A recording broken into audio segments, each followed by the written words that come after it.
I want to show you two documentaries. These documentaries are behind the scenes of two games. Star Wars: The Old Republic is really a chance for us to create the ultimate Star Wars game. One is a series of corporate interviews for Star Wars: The Old Republic, a massively multiplayer online role-playing game that reportedly took 800 people on 4 continents, $200 million to make, and wouldn't be released for 3 years until after this documentary came out.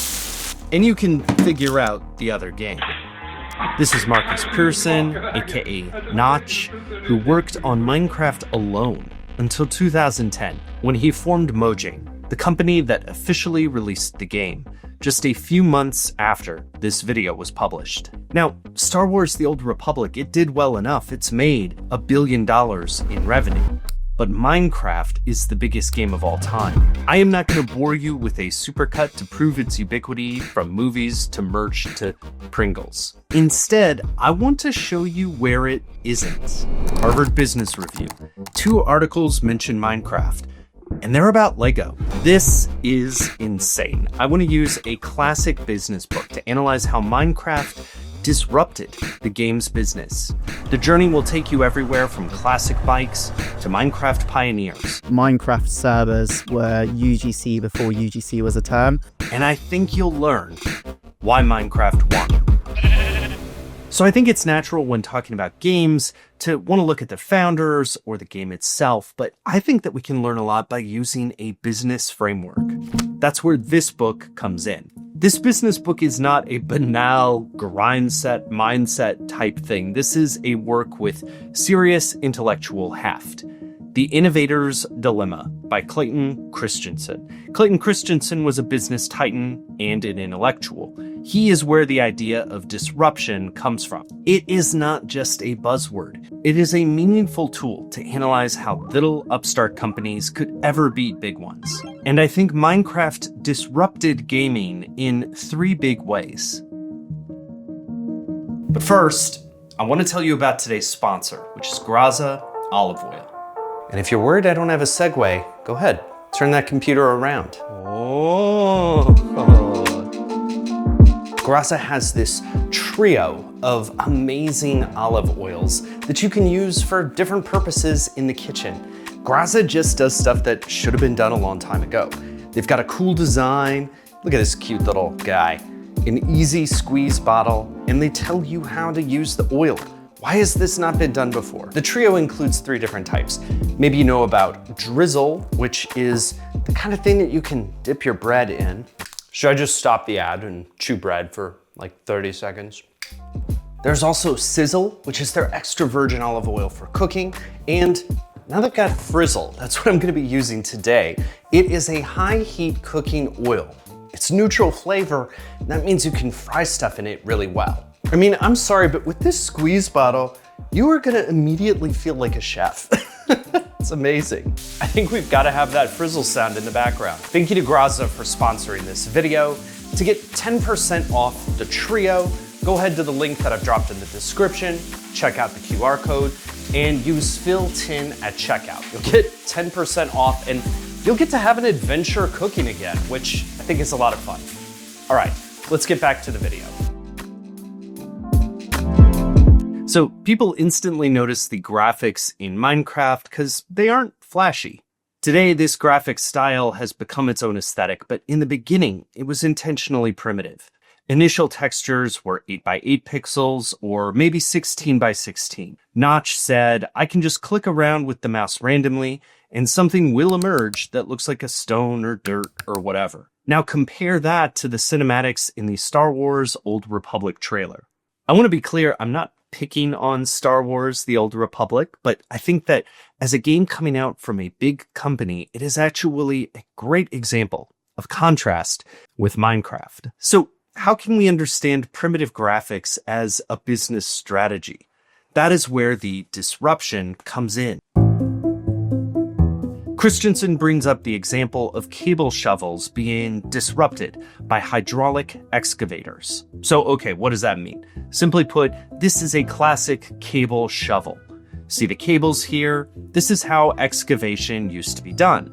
It was strong, and had a good bucket capacity, but it also wasn't a very flexible machine. This was a big, serious machine for big, serious projects. Compare that to the new innovation of hydraulically operated machines. Early on, they could fit less in the bucket and were less powerful, but they could mount on the back of a tractor. They also had a worse range of motion, but they could sneak in anywhere. This is the key insight of disruption. Stuff starts off worse for the existing market, but it creates a new one. A farmer could now do small jobs in tighter spaces, ones that a bigger cable shovel just couldn't. So the hydraulic tractor snuck in. Christensen has a great chart. This line shows the average bucket size, and for a while, hydraulics, they kind of stunk for general contractors who needed something at least this big. But over time, the hydraulics got big enough for everyone to use it. I would argue that the graphics of Minecraft have done a similarly disruptive thing. It couldn't compete with the cinematics of a game like Star Wars: The Old Republic. But in the same way a hydraulic tractor could fit in tight spaces, Minecraft could run on any computer that ran Java. Let's make a grid: inflexible and powerful, flexible and powerful, inflexible and weak, and flexible and weak. It started off flexible and weak, but later it could go up the ladder if people wanted it. That was true of tractors, and it was true of Minecraft. Texture pack releases, beautifully designed custom maps, and intricate shaders. Think graphics upgrades that make the game look cinematic for those who want it. But it can also run on many different types of machines in different versions, the same way a hydraulic tractor became a universal solution, which is key to understand the next disruptive thing that Minecraft did. You might have noticed that Minecraft gives players a lot of freedom to change the graphics, and that definitely extends to the servers. It's our biggest project, and we're really excited about it. When Star Wars: The Old Republic launched, it was run by Electronic Arts, a $6 billion market cap company at the time. They had a plan. There were a bevy of official servers that you could log on to. The list is on the wiki. These were owned and operated by the game. Meanwhile, when Minecraft launched survival multiplayer on August 4th, 2010, this was the official server list. Yeah, that's it. They wouldn't make money off multiplayer. An hour after launch, Minecraft Online began. I think you have the most sophisticated vibe of anybody I've ever interviewed. It's all the books, I suppose. Minecraft Online has been around since that day, and Fredonia is its persistent, eclectic world governed by principles of free expression and community. This video was made by a community member, and Eugene Hopkinson was there from the beginning. Things started, very quickly. Yeah, absolutely. Well, there was hype about it for a while, so we knew that Notch was going to make a multiplayer addition to it. And we were playing a lot of other sandbox multiplayer games at the time as well, so we knew what worked and what didn't. And there was already a very active IRC channel. Notch was there himself, and so he would chat with his fans about what was being developed. And we built a bit of a social circle there, and a lot of people were interested in hosting servers pretty much right away. But to be clear, this wasn't an officially sanctioned Minecraft product. These were fans who just wanted to play the game. I guess what kind of happened that first day, even?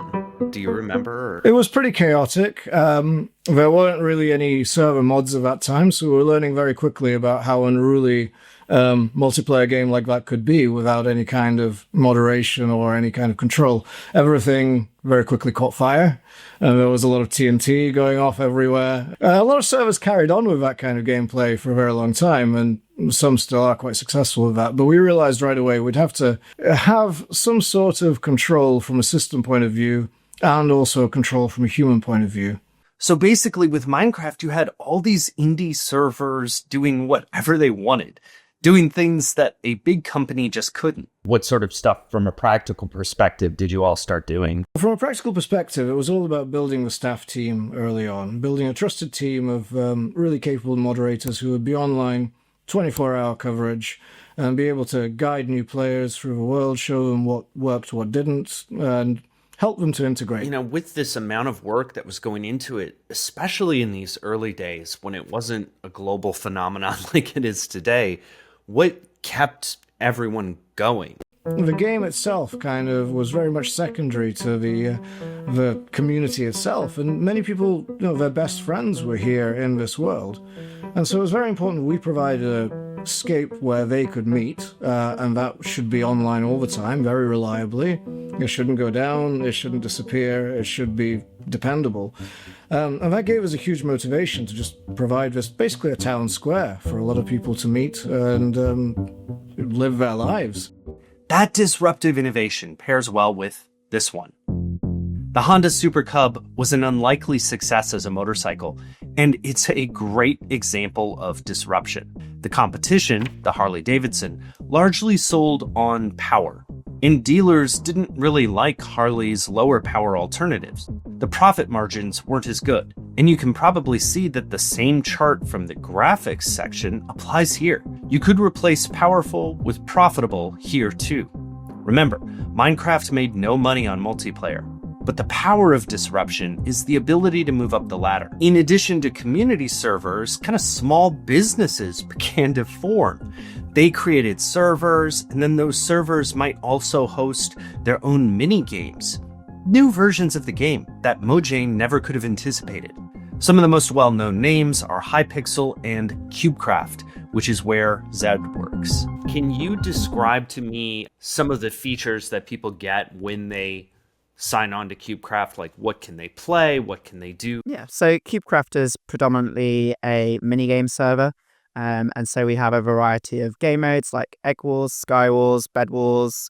Those are all kind of, you're on islands in the sky and through a variety of different game mechanics, depending on exactly what you're playing.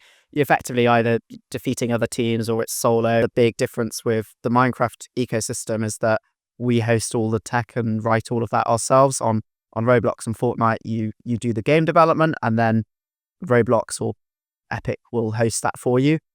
When in the Minecraft ecosystem, we have to do that all ourselves.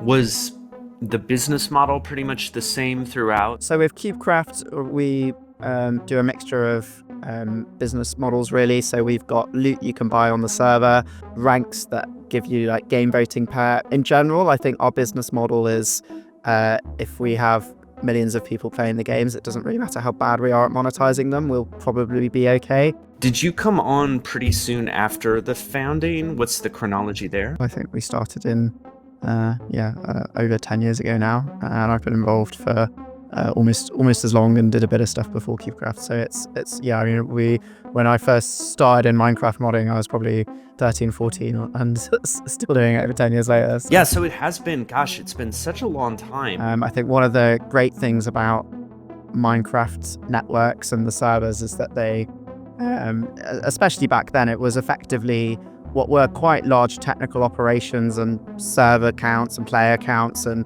business basically being run by a bunch of 14, 15-year-olds. The thing which I find really cool is if you trace through a lot of those people's careers who are back then, they went on to work at massive tech companies. If you kind of go into the just normal Java development, you come across some libraries which are used by massive enterprises and banks, and you look into the history of some of the esoteric open source projects that are running by them, and they've somewhere in their history, Minecraft modding's involved. Do you think when you were like 12 or whatever, you could have imagined that you would be working on optimizations like this for part of your job? Like, I mean, it's just such a high intensity thing. When I just started, or maybe a year or two in, I was doing some work on one of our scaling systems, which kind of created game servers for people to play on. And I was debugging an issue where it was crashing. And so I was debugging it locally on my laptop. And I made two mistakes. Number one was I was debugging locally on my laptop, the actual production matchmaking and the production game creation. Oh my and then my bigger mistake was I was doing that on a train.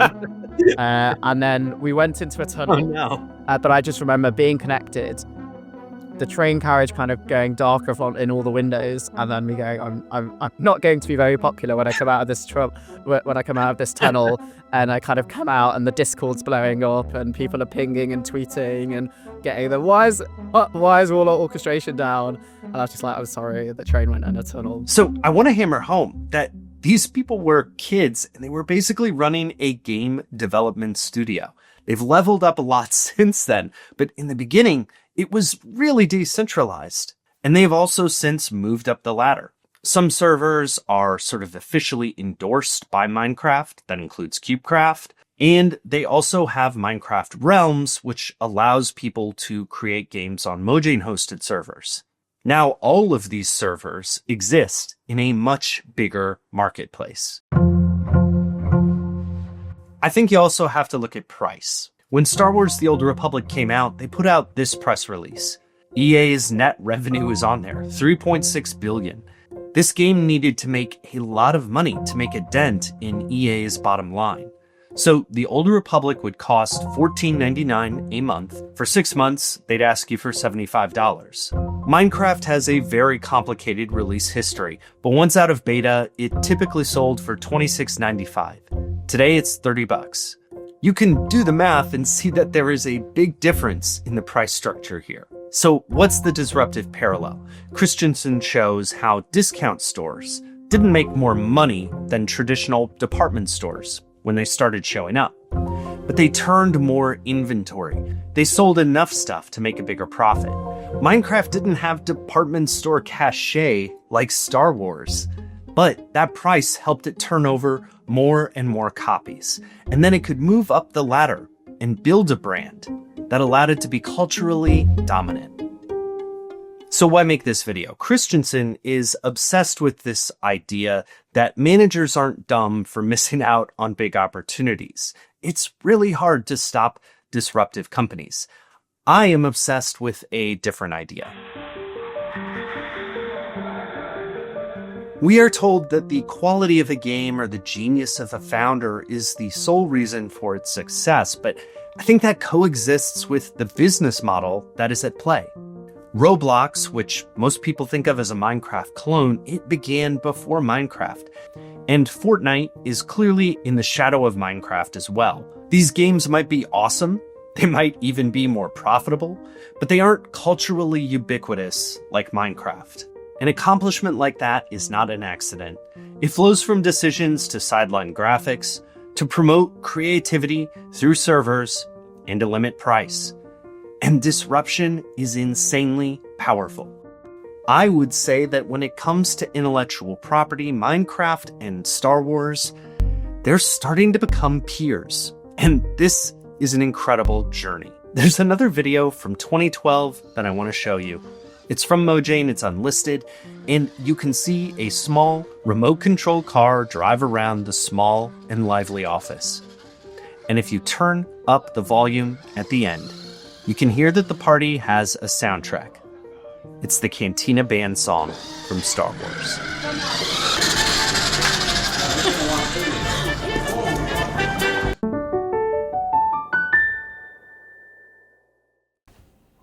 Okay, did I use this thumbnail? I guess you'll know and I won't. I'm just shooting the thumbnail for this video, wrapping it up. If you haven't been here before, my name's Phil. This is a channel where I go through the history of business and technology and see how it shapes the world that we live in today. And today I got to do that with Minecraft. Thank you so much for watching. Thank you to the people who talked to me for this video. If you haven't been here before, I also have a newsletter that I put out on Patreon. It is a totally free newsletter that keeps you updated when I publish a new video, and it also gives you a special article that I couldn't fit into the video proper. And this week, this is huge internet clickbait. It's going to be a book review of The Innovator's Dilemma, because I want to really sell to you that this is a special book. And I don't know if I did it well enough in the video itself. So I've got more to say. If you want to check that out, go ahead and sign up. It is free to sign up. It's hosted on Patreon, but you can sign up completely for free. And I put other stuff up there too. I'm about to film the reaction commentary video to this one right now. And yeah, that's pretty much it. So thank you for watching. Let me know your opinions on these Minecraft takes. If you think it's a hot take or a smart take, I want to know, and I want to know what you think I might have missed out too. All right, thanks a lot for watching.